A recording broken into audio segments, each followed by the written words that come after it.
오늘은 무엇 때문이라는 간청이라는 제목으로 함께 말씀을 나누고자 합니다. 오늘 우리가 살펴볼 본문인 시편 86편은 슬퍼하며 탄식하는 시에 해당합니다. 그런데 오늘 이 시편 86편의 위치가 조금 독특합니다. 이 시편이 총 5권의 책으로 나누어져 있다는 것을 제가 말씀 시간에 종종 언급한 바 있습니다. 그중 시편 73편에서 89편은 시편 제3권에 해당하는 부분으로 언약 위기와 신앙의 시험에 대해서 주로 다루고 있는 게 바로 이 3권의 내용입니다. 그런데 이 3권 중에서도 유일하게 다윗이 기록한 시가 바로 오늘 우리가 보고 있는 시편 86편인 겁니다. 시편 제3권의 내용 전개를 보면 이렇습니다. 73편은 의인의 혼란에 대해서 먼저 말합니다. 어찌하여 악인이 형통하는가? 라고 말하면서 이 문제로 출발을 합니다. 그리고 74편에서 83편은 이스라엘의 파괴와 탄식이 나타나는데 공동체적 그런 위기가 드러나죠. 그래서 막 성전도 막 파괴되고 이스라엘도 막 무너지고 그러니까 막 바벨론 침공이나 이제 이런 것들에 대한 미래적인 그런 예언 그리고 장차 있을 일들에 대한 그런 내용들이 등장을 합니다. 그리고 84편에서 85편은 성전 회복에 대한 소망이 등장합니다. 그리고 86편에서는 이제 다윗의 기도가 나오고요. 87편에서 88편은 다시 절망적인 상황이 나오는데 88편이 가장 어두운 시라고 말합니다. 왜냐하면 소망에 대해서 말하지 않고 끝나고 있기 때문입니다. 그리고 마지막 89편은 다윗의 언약이 버림받은 것처럼 보이는 상황에 대한 탄식시가 나오는데 89편은 다윗의 시가 아니라 에단이라는 사람의 시입니다. 86편은 이러한 위기의 한복판, 그 정중앙에서 다윗의 신앙 고백을 우리들에게 말해주고 있습니다. 이스라엘의 가장 강력한 왕이었던 다윗 왕조차 정말 언약이 흔들리는 듯 보이는 그러한 위기의 상황을 직면하고 있다는 겁니다. 믿음이 좋다고 해서 소위 세상이 말하는 대로 꽃길만 걷는 것이 아니라는 사실을 우리는 신앙적 경험을 통해서도 모두 알고 있습니다. 다윗은 분명 충성된 자였음에도 그의 여정도 쉽지 않았다는 겁니다. 다윗의 그런 고난 가운데 86편의 시로 하나님께 나아가고 있는데요. 우리는 이 시의 배경에 대해서 아쉽게도 정확히 알 수 없습니다. 다만 학자들이 한 3가지 정도로 추정합니다. 첫 번째는 다윗이 사울에 핍박당하던 시절에 기록됐을 것이다. 두 번째로는 압살롬의 반역으로 인해서 쫓겨가던 시절에 쓰였을 것이다. 마지막으로는 그것도 아니라면 치세 말기에 일생 동안 겪었던 그런 위기 상황에 대해서 회고한 시일 수 있다라고 학자들은 말합니다. 하지만 분명한 것은 그가 공통적으로 매우 곤란하고 난처한 상황 가운데 처했던 그 상황을 묘사했다는 거죠. 다윗 역시 완전한 사람은 아니었습니다. 의외의 실수도 많았고 경솔하기도 했으며 자만하기도 했습니다. 또 큰 범죄함도 있었습니다. 그럼에도 그는 순전하게 하나님을 사랑했고 그분을 의지하였습니다. 그리고 하나님 앞에 신실하기 위해 애쓰던 자였습니다. 여기 앉아있는 우리보다도 더 똑똑하고 지혜가 있고 하나님을 경외하는 다윗이었는데 그는 자신의 힘과 능력을 의지하는 것이 아닌 그의 소망을 하나님께 두며 하나님께 자신을 의탁하며 나아간다는 것을 우린 주목할 필요가 있다는 거죠. 그에게는 지혜도, 그에게는 능력도, 그에게는 군사도, 그에게는 재물도, 그에게는 많은 인재들도 같이 있었지만 다윗이 선택하는 것은 누구를 의지하는 거였습니까?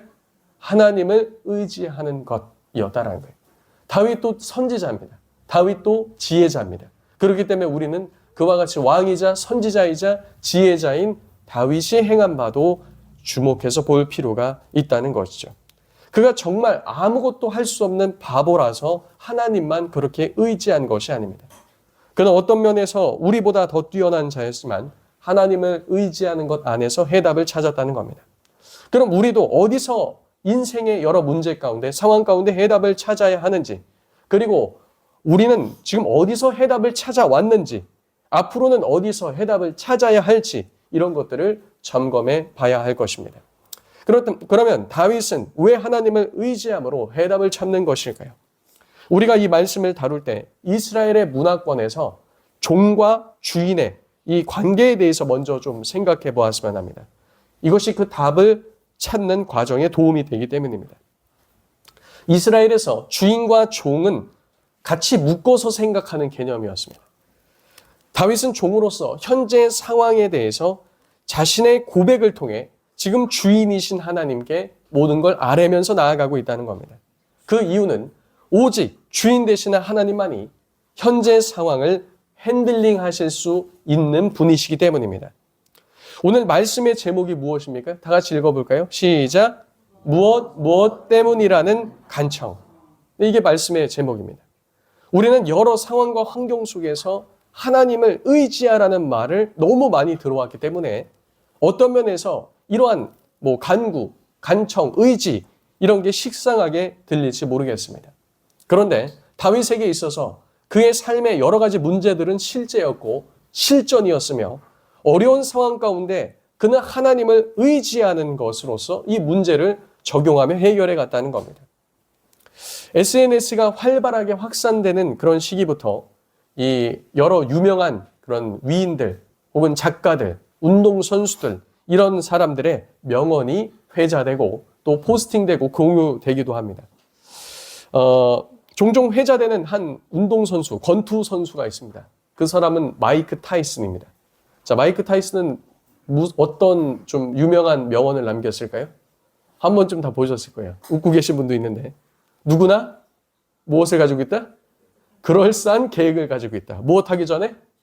처맞기 전에. 네, 처맞기 전에 이렇게 되어 있습니다. 먼저 영어로 보면 펀치가 그 입에 들어가기 전까지, 펀치가 그 입에 닿기 전까지는 누구나 그럴싸한 계획을 가지고 있다. 상대방은 타이슨을 상대로 여러 가지 전략과 전술과 여러 가지 준비를 해왔지만 어디까지나 그것은 무엇하기 전까지예요? 맞기 전까지라는 거예요. 타이슨의 별명이 뭐죠? 무슨 주먹? 핵주먹이에요. 그냥 한 대 맞으면은 계획이고 뭐고 없다는 거예요. 살기 위해 이제 바쁘다는 거죠.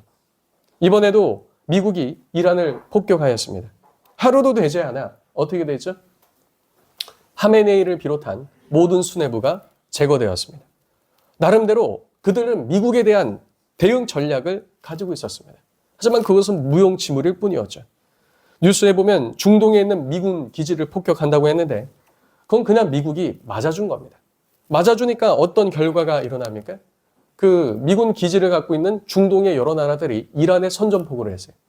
이거 주권 침해다 하면서 미국이 이스라엘이 전투할 수 있도록 하늘길을 열어주고 직간접적으로 도와주는, 그걸 알고 맞아준 거죠.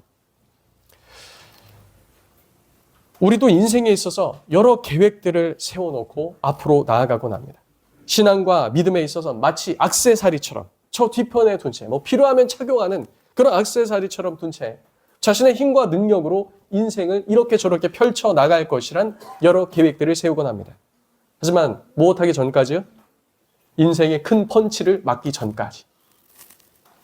우리는 그 펀치를 맞으면 모든 계획들이 무너져 내리는 걸 볼 수 있습니다. 내가 어디까지나 잘 나가고 있는 것은 내가 잘하고 있는 것이 아니라 누가 나를 붙들고 계시는 거예요? 하나님이 나를 붙들고 계시는 겁니다. 다윗은 무너졌기 때문에 하나님께 나아간 것이 아닙니다. 그는 원래 하나님께 속한 종이었기 때문에 하나님께 나아갔습니다. 다윗은 그런 상황 속에서도 모든 것을 이끄시는 분이 하나님이신 것을 알고 나아간 겁니다. 다윗은 인생의 펀치를 맞아서 나아간 것이 아니라 누구로서 나아갔다고요? 하나님의 종으로서 나아갔어요. 물론 펀치를 맞을 수 있죠. 근데 펀치 맞아서 나아간 게 아니라는 거예요. 오늘 말씀의 핵심 중에 하나입니다. 다윗은 자신을 낮추며 종이라고 표현합니다. 이스라엘의 종은 주인에게 속했으며 주인의 결정과 필요에 따라 살고 일을 하였습니다. 대신 그 종은 주인으로부터 보호를 받고 부양을 받을 권리를 가집니다. 이것이 이스라엘 사람들이 생각하는 종과 주인의 관계입니다. 이스라엘의 종은 반드시 재산적 노예만을 의미하지 않습니다. 그보다 관계적, 언약적 소속 개념이 강하였습니다. 대체로 동족인 이스라엘 사람이 종이면 그는 종이지만 동시에 형제이며 동시에 보호의 대상이 되었습니다. 하지만 이방인 종의 경우엔 좀 달랐죠. 이방인 종의 경우엔 그는 할례를 받고 예배에 참여하며 안식의 모든 권한은 누렸지만 이스라엘과 동등되진 않았습니다. 그리고 그들은 재산에 포함되기도 했죠. 우리는 종종 주종관계를 생각할 때 이와 같이 외국의 종이나 아니면 조선시대의 종의 개념을 먼저 떠올리곤 합니다. 신분적으로도 천민 계층에 속했으며 주인의 재산으로 규정되었기 때문에 그 종은 그 아들에게 상속이 가능했습니다. 그러나 이스라엘의 모든 자들은 하나님의 종이었습니다. 이스라엘 모든 자는 1차적으로 누구의 종이었다고요? 하나님의 종이었습니다. 그래서 누군가의 영구적인 종이 될 수 없었습니다. 따라서 이들은 실상 채무 관계로 일시적으로 주종 관계에 있다 해도 경제적 계산보다 앞서는 것이 언약적 신분의 보존이었습니다. 자, 그리하여서 우리는 같은 대한민국 사람이에요. 근데 우리가 만약 채무 관계에 있다면 어떻게 되죠? 약간 주종 관계처럼 된다는 거예요. 그리고 막 갚지 않고 하면은 그것이 좀 더 강해지죠. 근데 이스라엘은 그렇지 않았습니다. 그가 개인적인 채무로 인해서 이스라엘 다른 사람의 종이 되었다면 6년이 지난 7년째 그는 어떻게 됐죠? 안식년에 해방이 됐어요. 그는 자유한 몸이 되었다는 겁니다. 그리고 자유한 몸이 될 때 그냥 나간 것이 아니에요. 여지껏 일한 것도 어떻게 했어야 됐죠? 주인이 다 챙겨서 내보냈어야 돼요. 이 시장 경제 논리로 따지면 공정한 겁니까? 공정치 않은 겁니까? 뭔가 이상해요. 오히려 빚을 져가지고 종이 돼서 소위 말하는 이제 고용이 됐는데 그러면 그 채무를 탕감함으로써 끝나는 것이 아니라 오히려 이런 것까지 더 해줘야 된다는 거죠. 근데 이 7번 안식년이 돌아오는 그 신년이 됩니다.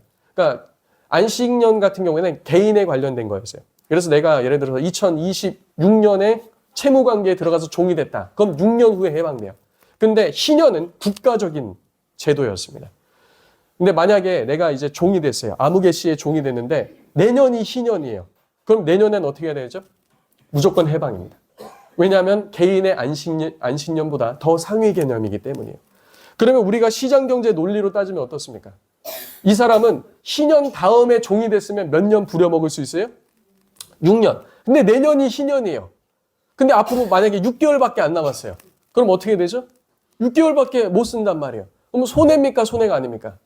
손해예요. 근데 너희는 그렇게 생각하지 말라는 거예요. 그렇게 생각하는 것조차 금지하셨어요. 그렇게 생각함으로 손익 계산하는 것을 하나님께서 막으셨다는 거예요. 왜 그렇죠? 하나님께서 누구를 자유케 하셨어요? 이스라엘을 자유케 하셨어요. 누구를 자유케 하셨어요? 이스라엘을. 그렇기 때문에 그렇게 하지 말라는 것이었습니다. 왜냐하면 재물보다 더 중요한 것이 언약과 언약 공동체였기 때문입니다. 그렇다면 이런 관점에서 볼 때 다윗은 종일 뿐만 아니라 왜 자신이 종인지를 강조하는지를 좀 이해할 수 있다는 겁니다. 그는 자신이 종인 것을 강조하며 우리가 언약 가운데 있음을 주인에게 호소하고 있는 거예요. 그러니까 이 세상의 채무 관계나 이것보다도 더 강력한 게 무엇이라고요? 언약에 관련된 것이라고요. 그러니까 우리도 이런 차원에서 우리 믿는 공동체 안에서 생각해 볼 필요가 있는 거예요. 우리 가운데 뭐 경제적인 시장 경제적인 그와 같은 논리가 앞서야 되는 것이 아니라 언약에 관련된 것이 앞서야 된다는 거죠. 만약 종이 언약 관계 가운데 그가 충성을 다해서 주인을 섬겼다면 주인도 그 언약 관계 가운데 종에 대해서 반드시 책임을 져야 했다는 겁니다. 다윗은 자신이 종인 것을 강조하되 2절에 자신이 종이라고 말하며 그리고 말미인 16절에 주의 여종의 아들이라고까지 말합니다. 이 시편 3권의 언약적 위기 한복판에서 오히려 다윗은 스스로 그 위기 가운데 더욱 언약 관계 속으로 자신을 얽어매고 있는 것을 보게 됩니다. 이 16절에 말하는 주의 여종의 아들이라는 말은 무엇일까요? 이게 이스라엘 백성들이 종종 사용하는 표현인데요. 그가 태어날 때부터 종이었다는 겁니다. 태어날 때부터 종이라는 것은 아주 강력한 연결고리를 가지고 있어요. 그러니까 이스라엘 사람은 영구적인 종이 될 수 있다고요? 없다고요? 없어요. 근데 단 한 경우는 가능합니다. 그 경우가 무엇이냐? 내가 안식년이 되었는데 나는 이 주인의 종이 되겠습니다. 라고 스스로가 원할 때요. 그 원할 때 영구한 종의 표시로서 무엇을 뚫죠? 귀를 뚫습니다. 그러면은 이제 어떻게 되죠? 이제 영원한 주종 관계가 되는 거예요. 근데 이게 조선시대처럼 여봐라 거기 누구 있냐 뭐 이런 종이 아니에요. 같은 집에 사는 언약 관계 속에 마치 어떤 느낌이에요? 형제와 동거하는 그런 느낌인 거예요. 그래서 그 종의 아들도 누구를 섬기죠? 그 주인과 그 가문을 섬겨요. 하지만 어떤 느낌입니까? 그냥 가족이에요. 그냥 형제예요. 하지만 어떻게 섬기죠? 주인으로 섬기는 거예요. 이 영화에서 어떤 비유가 좀 적절할까요? 그 마치 뭐 다 아시죠? 배트맨 영화 보면 그 배트맨 그 가문의 그 종이 누굽니까? 알프레도입니까? 네. 하여튼 그와 같이 섬기잖아요. 약간 그런 느낌인 거예요. 형제의 이런 느낌입니다. 이러한 관계 속에서 다윗은 지금 주인 되신 하나님께 기도하며 간구하는 겁니다. 종은 신실한 주인을 알고 있고 확신하고 있었죠. 주인이 신실한 종이 어려움을 당할 때 반드시 어떻게 하실 것이다? 응답하여 주실 것이란 그런 확신이 있었다는 겁니다. 종은 1절에 이렇게 말합니다. 여호와여, 나에게 응답하여 주십시오. 나는 가난하고 궁핍한 사람이기 때문입니다. 우리나라 번역 성경에는 잘 이 번역이 드러나지 않지만 뭐뭐하기 때문입니다 라는 표현이 68편 거의 전체에 드러납니다. 몇 구절, 한 3-4구절 빼고 모든 구절에 뭐뭐하기 때문입니다. 뭐뭐하기 때문입니다. 이런 말들이 굉장히 많이 등장합니다. 다윗은 여기서 먼저 가난하기 때문이라고 표현하는데요. 이 가난하다라는 것은 현재 곤란하고 학대를 받는 상황임을 말해주고 있는 겁니다. 또 궁핍하다는 것은 육체적으로 극심한 그와 같은 가난 혹은 그와 같은 상태의 영적인 공고함에 처해 있다는 거죠. 종이 이러한 상태라면 책임은 누구에게 있습니까? 주인에게 있는 겁니다. 그러니까 그 종이 신실한데 그가 가난하고 궁핍하다? 그러면 누가 제대로 안 돌본 거예요? 주인이 제대로 안 돌본 겁니다. 이러한 언약적 구조를 생각할 때 지금 다윗의 기도가 얼마나 강렬한 기도인지 우리는 알 수 있는 겁니다. 이것은 하나님의 신실함에 의지하는 기도였습니다. 신실한 종이 이 상태에 계속 있다면 사람들은 반드시 그 주인에게 물을 겁니다. 어찌 저 신실한 종을 그렇게 두었소? 라고 하면서 말이죠. 다윗은 그 확신을 가지고 하나님께 나아가는 겁니다. 2절에 자신의 생명을 지켜달라고 간구합니다. 그는 말하기를 나는 경건한 사람이기 때문입니다 라고 말하죠. 여기서 경건한 사람이라는 뜻은 충성스러운 자를 말합니다. 존 칼빈은 그 종이 자신의 이웃들에게 이와 같이 충성스럽게 행했음을 말한다고 그렇게 주석합니다. 고대 근동에서 이웃에게 선을 행하는 종을 향한 칭찬은 누가 받았을까요? 누가 받았을까요? 주인이 받았습니다. 주인이 받았어요. 덕망 있는 주인 아래 그러한 종이 있다는 것입니다. 다윗은 그와 같이 충성스럽게, 다른 말로 하면 경건하게 그 주인이 어떤 분인지 전파했다는 겁니다. 그러면 그 종은 좋은 종입니까? 안 좋은 종입니까? 좋은 종이에요. 칭찬받아야 마땅할 종입니까? 아닙니까? 칭찬받아야 마땅할 종이죠. 다윗이 자신의 경건함을 강조하는 것은 내가 이 정도입니다. 나는 이런 사람입니다. 라는 그 자랑이 아닙니다. 나는 주인에게 그와 같이 충성된 종이니 누구를 돌봐달라? 나를 돌봐달라는 거예요. 내가 그와 같이 충성되니 주인도 저에게 그와 같이 신실하셔야 되지 않겠습니까? 라는 이런 간구인 것이죠. 다윗의 경건함은 스스로의 주장이 아닌 하나님께서 인정하시는 그의 삶의 모습이었습니다. 그런 자의 간구를 하나님께서 그냥 넘어가시지 않을 것이란 믿음 때문이었죠. 사랑하는 참사랑교회 성도 여러분, 하나님께서 이와 같이 우리 성도님들도 하나님께 이와 같이 간구하는 분들 되시길 예수님의 이름으로 축복합니다. 어려운 일을 당할 때, 곤란한 일을 만날 때, 힘든 일을 만날 때 다윗이 고백한 것처럼 하나님께 담대하게 고백할 수 있는, 구할 수 있는 그 근거가 있어야 하지 않겠습니까? 다시 말씀드리지만 제가 이걸 오해하면 안 됩니다. 하나님 보십시오. 제가 이렇게 열심히 했으니까 이거 들어주십시오.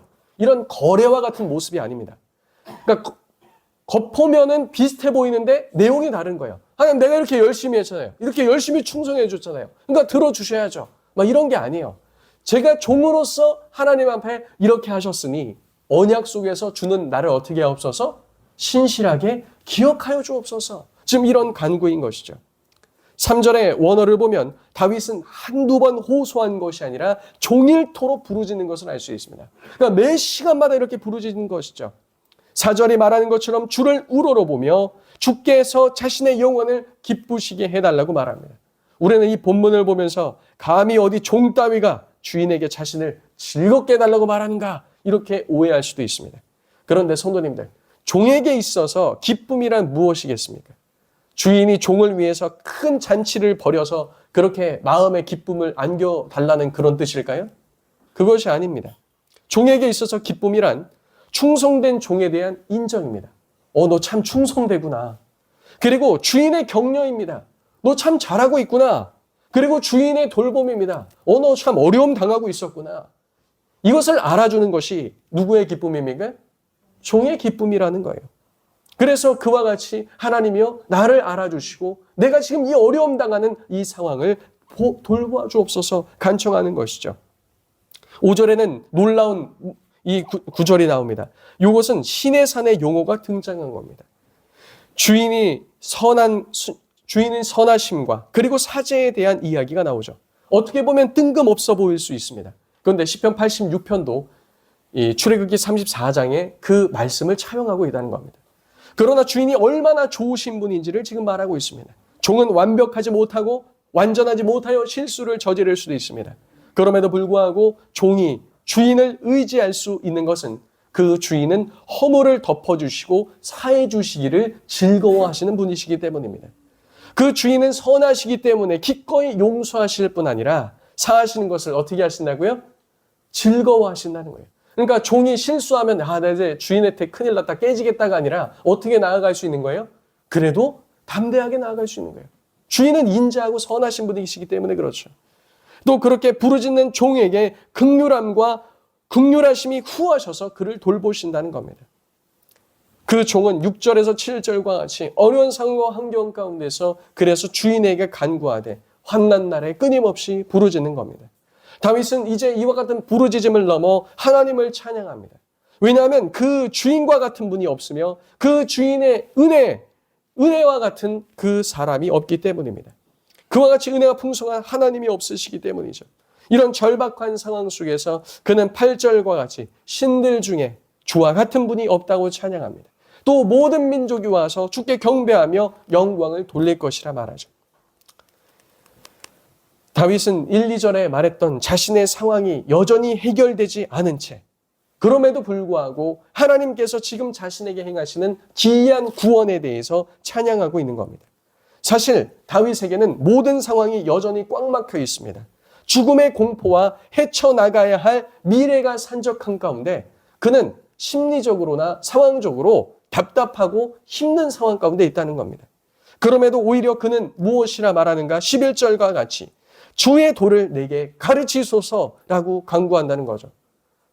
어떻게 보면 세상 사람 입장에서는 정신 나간 사람이에요. 그냥 광신자입니다. 왜요? 그냥 어려운 일, 힘든 일이 있으면 그냥 다 죽여버리든지 그냥 술 마시든지 그냥 자신이 죽든지 이런 아주 극단적인 것들을 선택할 텐데 그는 하나님을 찬양한다고 하더니 이제 어떻게 해요? 주의 말씀을 주의 길을 내게 가르치소서. 좀 이렇게 나아가는 거예요.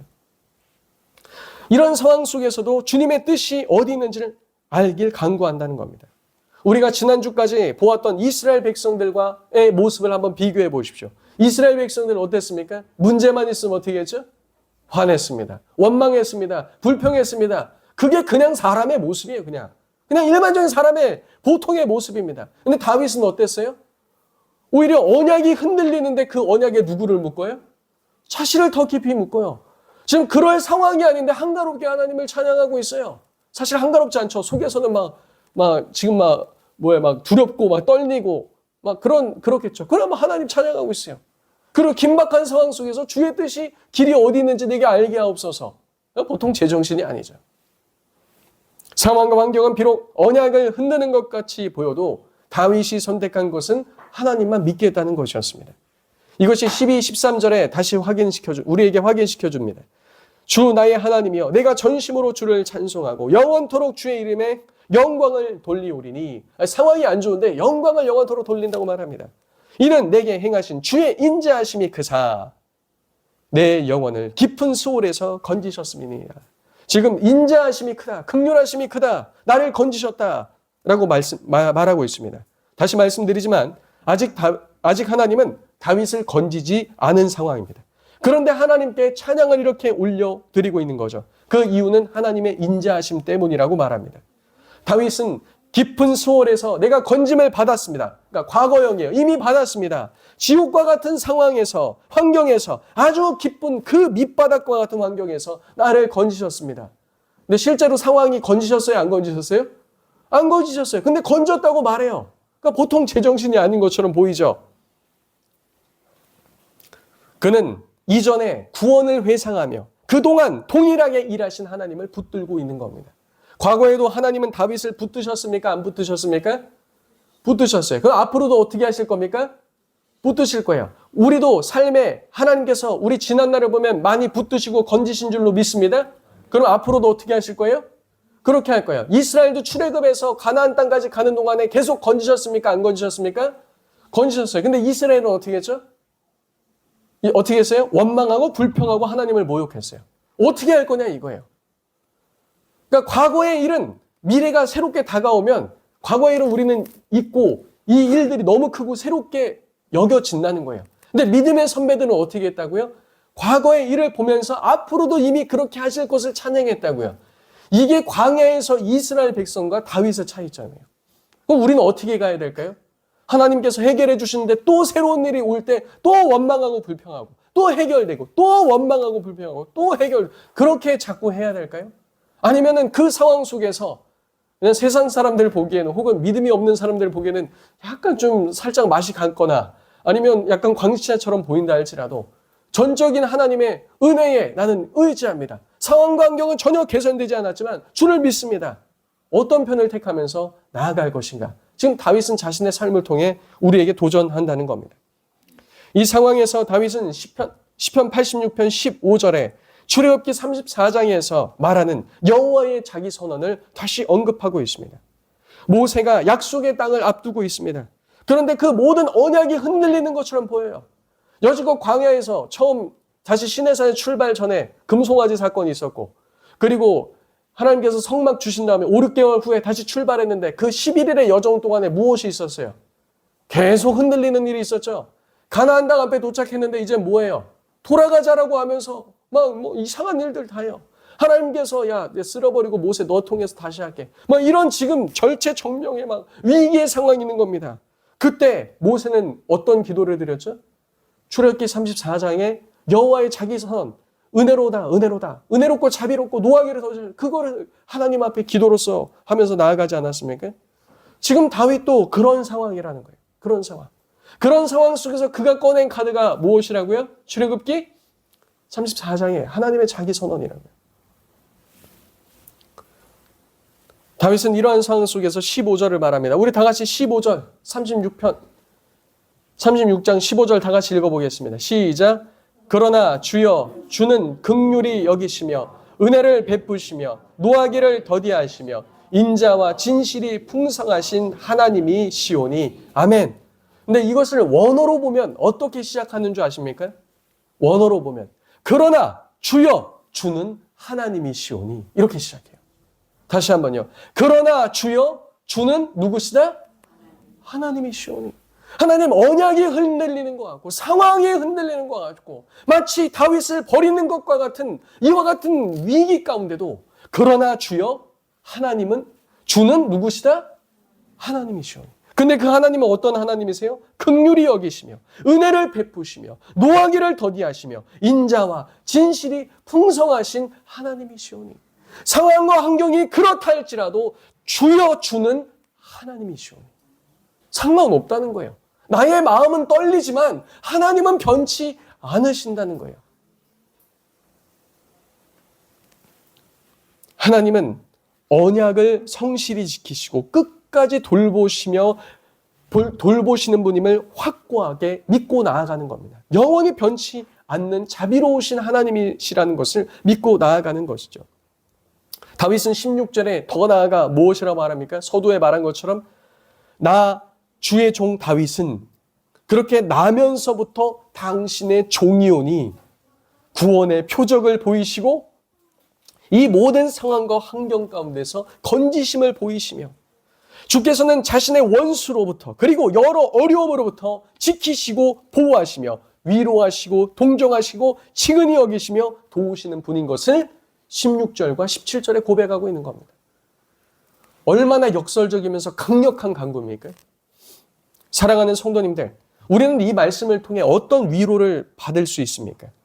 이 시편 86편은 비탄 시입니다. 비통하며 애통한 시입니다. 처음과 끝까지 기도로 하나님께 이와 같이 나아가고 있습니다. 처음에는 귀 기울여 달라는 것에서부터 시작해서 나중에는 보이소서라는 간구로 마칩니다. 주의 의지하는 종에서 출발하여 주의 여종의 아들로 더 강렬해지고 있습니다. 우리도 여러 상황 가운데 어떻게 나아가야 할까요? 이런 상황 저런 상황이 발생되면 이제 하나님을 향한 믿음을 점점 버리면서 나아가야 될까요? 얼마나 다릅니까? 믿음이 연약한 자들, 하나님을 알지 못한 자는 점점 믿음을 버리며 나아가는데 다윗은 점점 어디로 들어가요? 은혜의 언약 안으로 막 강풍이 더 세게 불면 그냥 포복해서라도 기어가겠다. 지금 이런 심정으로 하나님께 나아가고 있는 거예요.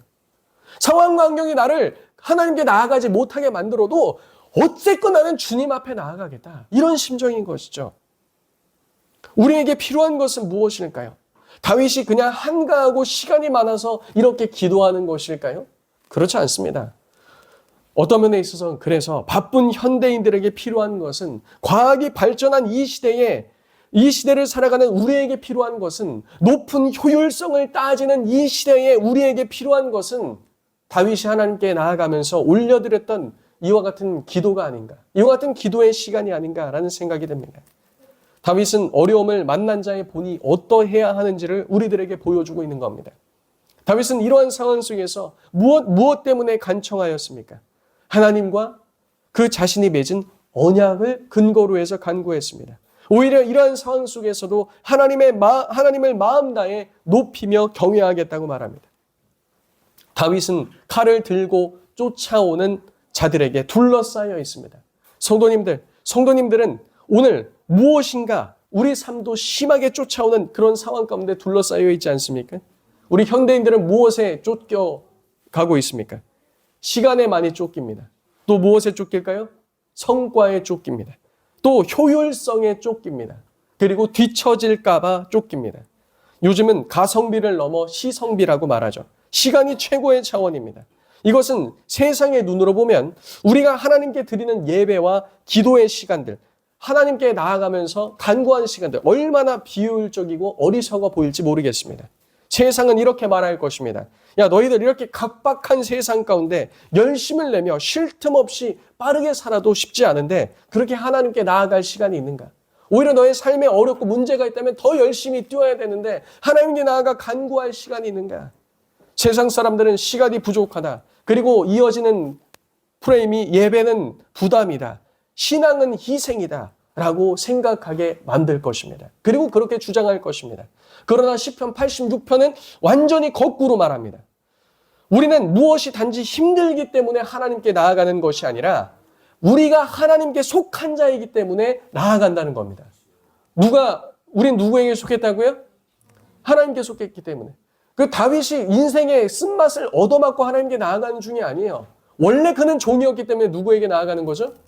하나님께 나아가고 있었다는 겁니다. 단지 문제가 있어서 하나님께 나아가는 것이 아니라 쫓기니까 하나님께 나아가는 것이 아니라 하나님께 속한 종이기 때문에 하나님께 나아간다는 겁니다.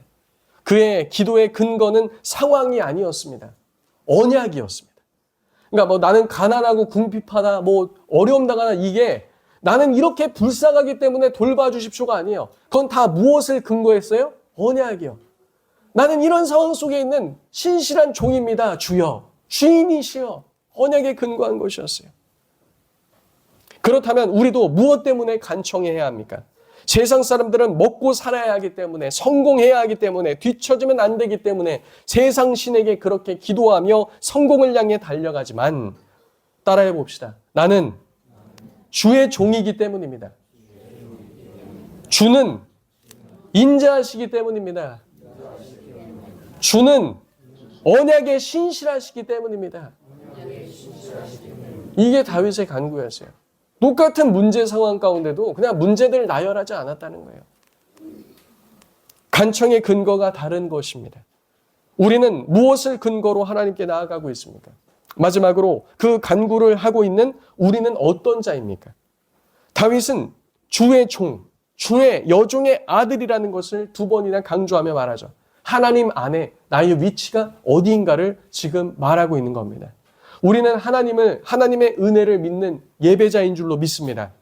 우린 예배자입니다. 다른 어떤 것에 쫓겨 허둥지둥 다니면서 하나님을 원망하고 불평이나 늘어놓는 그런 자들이 아닙니다. 다윗은 하나님 앞에서 자신이 어떤 자인지 잊어버리지 않은 것처럼, 그래서 뒤에 보면 자신은 하나님 앞에 서 있으나 원수는 하나님 앞에 서 있지 않다, 이런 것들을 말하거든요. 우린 누구 앞에 서 있다고요? 우리도 하나님 앞에 서 있는 줄로 믿습니다. 그리고 하나님 앞에 서 있습니다라고 아멘만 하는 게 아니라 실제로 누구 앞에 나와야 되죠? 하나님 앞에 나와야 돼요. 삶의 자리에서 하나님 앞에 나와야 돼요. 다윗은 하나님 앞에 자신이 어떤 자인지 잊어버리지 않은 것처럼 우리도 그렇게 되어야 할 줄로 믿습니다. 또한 우리가 그러한 세상 가운데 세상이 급급해하며 세상이 간청하는 그 간청을 따라가는 것이 아니라 하나님이 어떤 분이시며 우리는 하나님 안에 어떤 자인지, 우리는 은혜로 말미암아 어떠한 그와 같은 위치에서 무엇을 누리고 있는지 하나님 앞에 이 모든 것을 간구하고 상기시키며 나아가는 은혜의 종들이 되어야 할 줄로 믿습니다. 오늘 3월 몇째 주죠? 첫째 주. 3월 첫째 주 첫 시간이며 또 1분기의 마지막 달입니다. 사랑하는 성도님들, 이 은혜의 간구 가운데 3월 한 달도 승리하며 또 1분기도 은혜 가운데 승리하시는 성도님들 되시길 예수님의 이름으로 축복합니다. 시간 우리 들은 말씀 놓고 함께 기도하도록 하겠습니다. 하나님,